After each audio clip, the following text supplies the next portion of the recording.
The time in joining us on Soweto today. Thank you very much for having me, and good evening to all the viewers of Soweto TV. Much appreciated. I want us to start particularly, looking at your overall impression of the summit itself. I mean, we saw a lot of events before the actual summit, and now we had the main event. Just to give us your overall impression of how the summit went.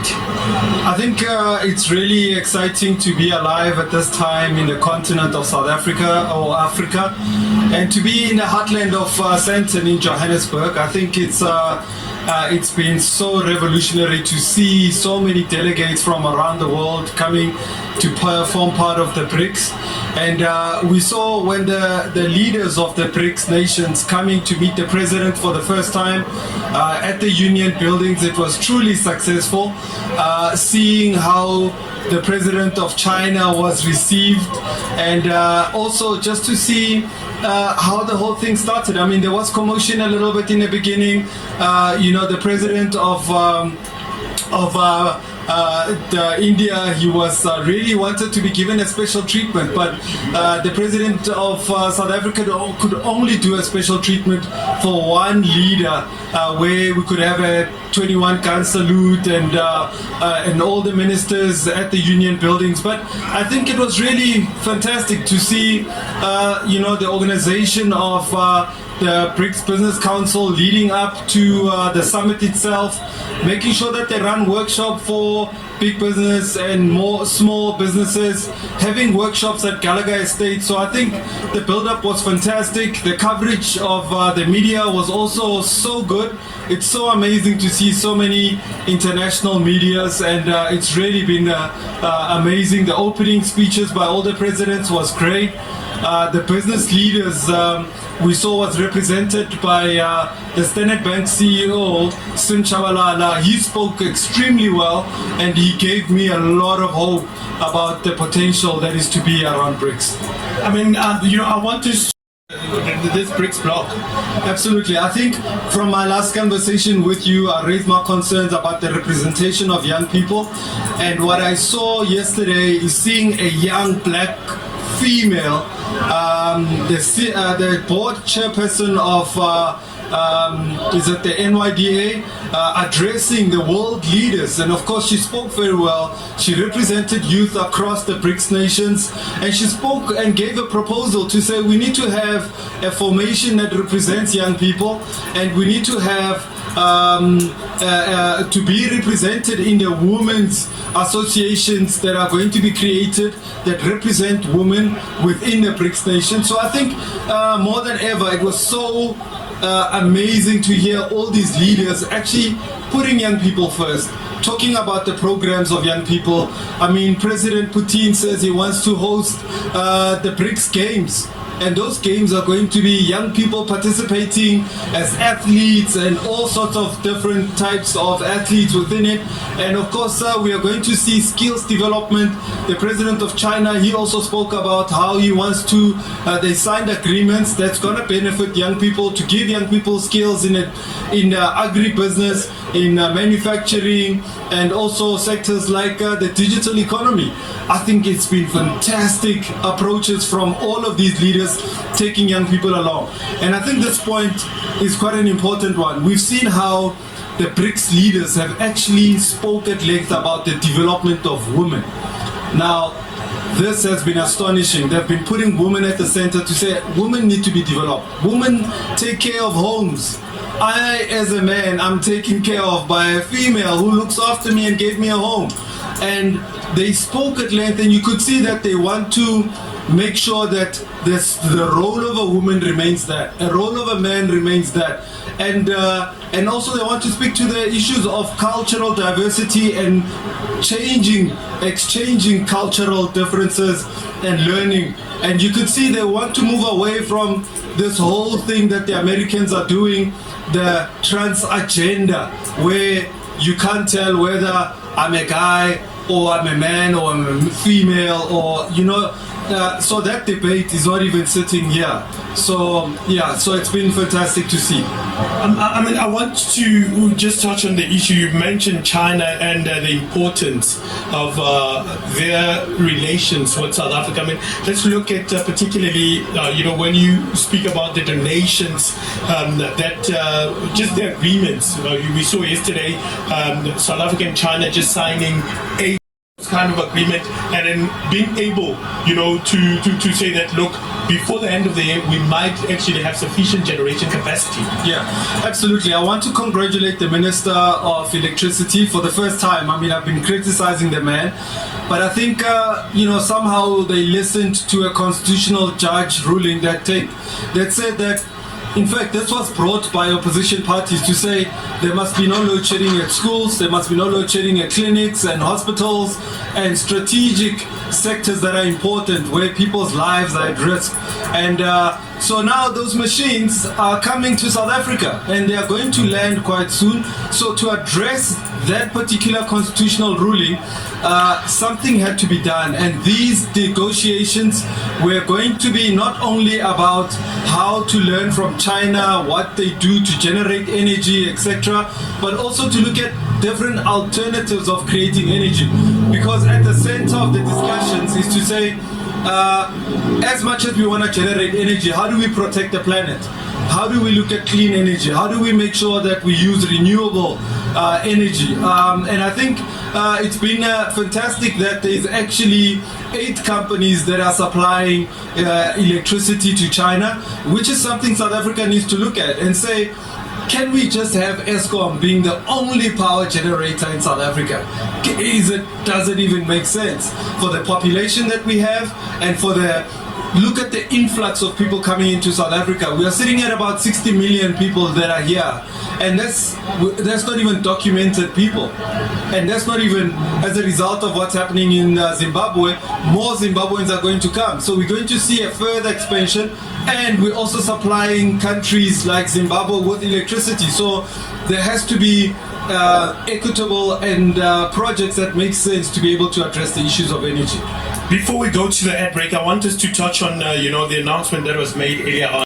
I think firstly we mentioned this at our last discussion. You're looking at a BRICS bloc that represents almost 41% of the world's population residing in BRICS nations.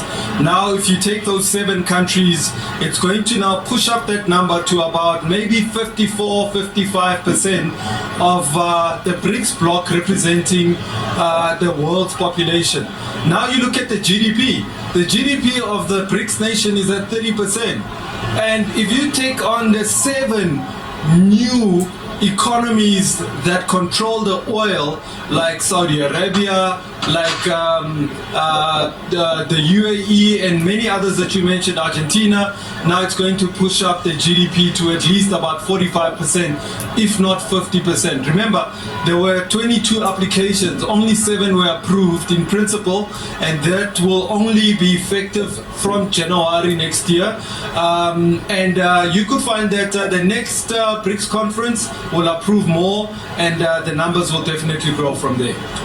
Political analyst Sipho Masigo, please stay with me. I'm going to take a quick ad break. When we come back, we will continue to dissect some of the issues, political overview of some of the developments here at the 15th BRICS Summit. We were talking about the issue of expansion before the ad break, and also, some of the key points from the heads of state, when they were addressing members who are attending the 15th BRICS Summit just inside the Center Convention Center. Political analyst Sipho Masigo is joining me now just to, continue our discussion, particularly looking at some of the developments there. Mr. Masigo, thanks very much for staying on, and we spoke about quite a lot of issues before the ad break. I want us to look at Ethiopia now, which is smaller in terms of economy. We know for a fact that it is the second largest country in Africa, but they were included in the BRICS bloc in principle, as we said. What do you make of that decision? I think with the 22 applications that came through, it must have been quite difficult for the leadership to go through and say, who do we put in now and who do we put in later?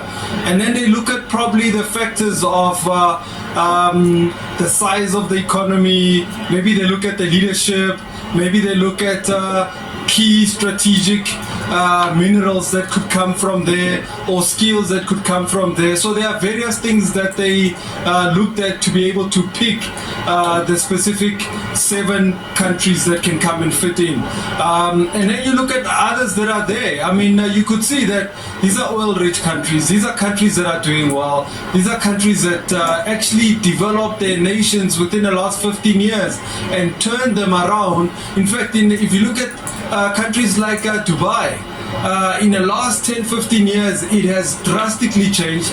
Saudi Arabia, from having been attacked by the US where Saddam Hussein was killed, look at what Saudi Arabia looks like today. All the world stars of football are there.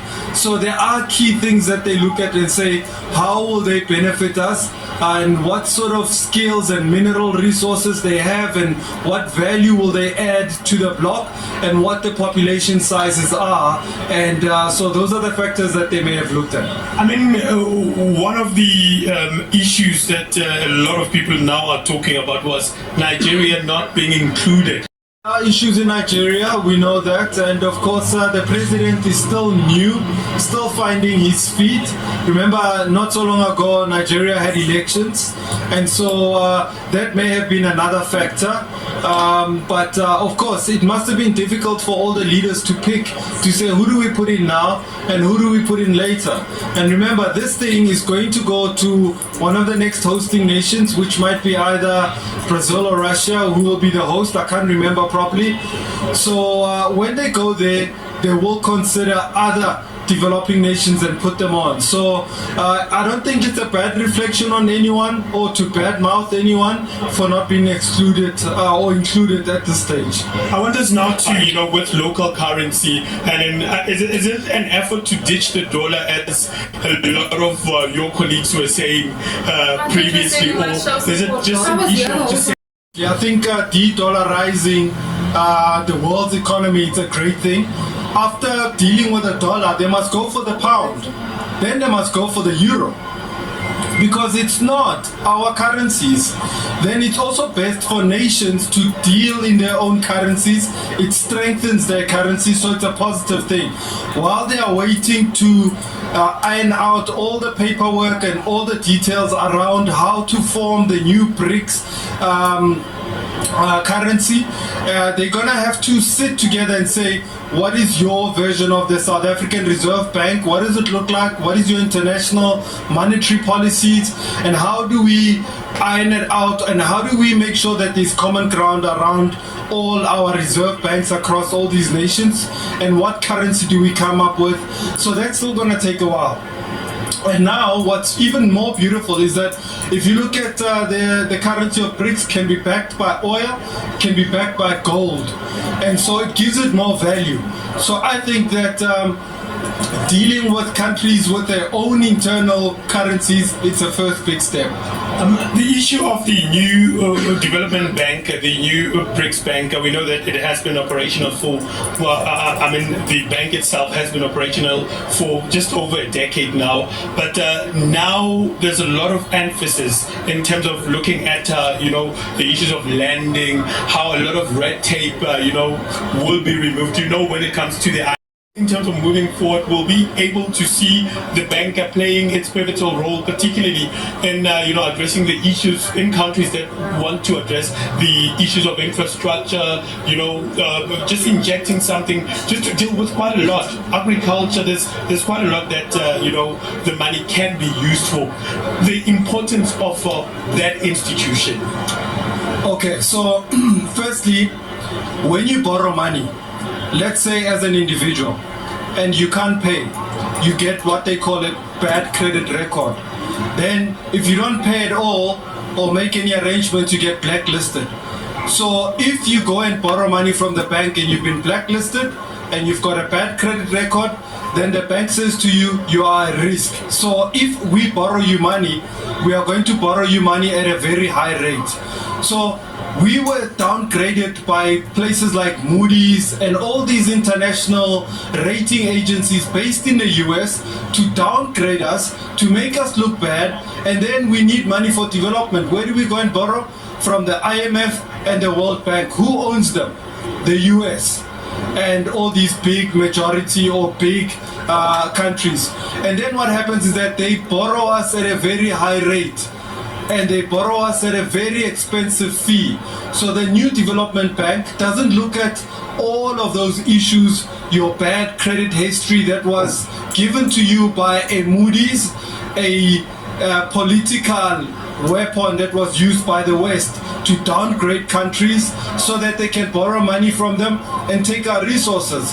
The new development bank has already started funding roads. It has already started funding the water projects. If you open your tap today in South Africa, the water project, the fact that you can get water on your tap, that project that funded it, the agreement between Lesotho and South Africa was funded by the new development bank. Majority of the roads infrastructure that we see in the country, Sanral, they have been funded by the new development bank. It's not that it's a new pipe dream that's still going to happen in the future. It's already happening. Just lastly, before I let you go, What's important is that if you look at the BRICS Business Council, has been staying alive in between the summits themselves. So when the summit happens, who stays behind is the BRICS Bank. It must still function on its own because it's independent. And then you've got the BRICS Business Council, and then you've got all these committees, the agri sector, the sector that deals with manufacturing, the sectors that deal with the digital economy.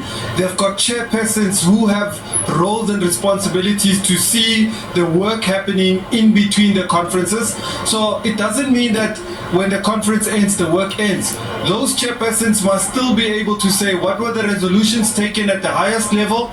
For instance, there's the Joburg 2 agreement that has been signed, which the president spoke about, to say this is what we have agreed on, and all those resolutions have to be implemented. So if you are chairing a subcommittee of business, then you are going to take what relates to you. If you are chairing a subcommittee that relates to energy and mixed energy use and environmental, you take what belongs to you and you have to implement it within your subcommittee. So the work is going to continue.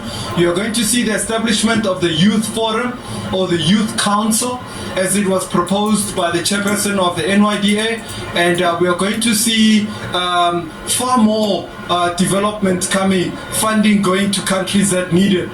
Countries coming forward and say we need funding for this, for that, for this, for that. And we are going to see a now Africa that actually expands in terms of doing its own manufacturing of this material. So you heard that the president said in the beginning when he opened the speech to say we are no longer going to just sell rocks and sand. We are going to make sure that whoever buys it from us industrializes in Africa, sets up shop in Africa, and they will bring their people and the skills, and our people will be employed in those factories to make sure that the implementation of turning raw material into goods takes place in Africa, and Africa exports finished products and not just rocks and sand. Much appreciated, political analyst Sipho Masego, for joining us. Always a pleasure having you on the show. Thank you for having me. Thank you to all the viewers. Much appreciated, political analyst Sipho Masego, just unpacking for us